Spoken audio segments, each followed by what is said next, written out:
Climbing on a structure like this, I'm using a pair of energy absorbing lanyards, both connected to a single energy absorber, which protects me all the time because I'm constantly connected.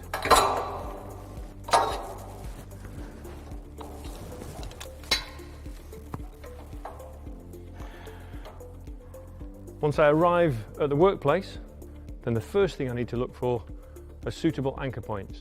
I need to look carefully that they're not too low. This one's maybe a little bit low. Any lower than this, these anchor points are going to increase fall distance and potential of hitting obstacles beneath me. So I'm going to look for something a little bit higher. An anchor like this one is not ideal because it's not loading the connector properly. At the same time, diagonal anchor points where the connector might slide are also not suitable.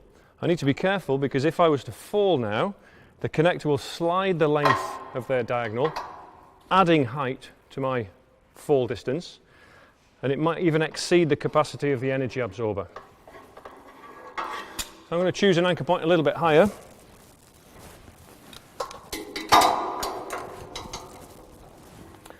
And there's a good one on here.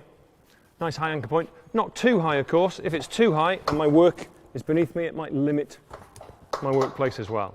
A classic question is, what do I do with this second leg? What do I do with this whilst I'm working? Well, a few options. What I really need to be careful to avoid, though, is connecting this leg of the lanyard to a structural part of my harness.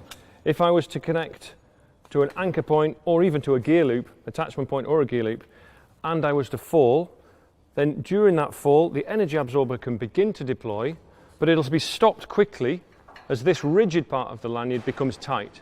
So it will increase impact force on the harness and me and the anchor point. On this harness that I'm wearing, I have some specific connector attachment points at the shoulders here, and they're designed exactly for this purpose. And now if I was to fall, the same thing will occur. I'll get a partial deployment of the energy absorber until it becomes tight, and this connector then comes out automatically of these parking points and allows the energy absorber to deploy properly. A simple way of dealing with this second leg, though, is maybe just to clip it in the same place as my original lanyard that I've chosen, and that keeps it tidy and out of the way. All that remains for me to do now, before I go ahead into my workplace, is just to use a work positioning lanyard if I need one. I can adjust this till it's the right length, and completing my job.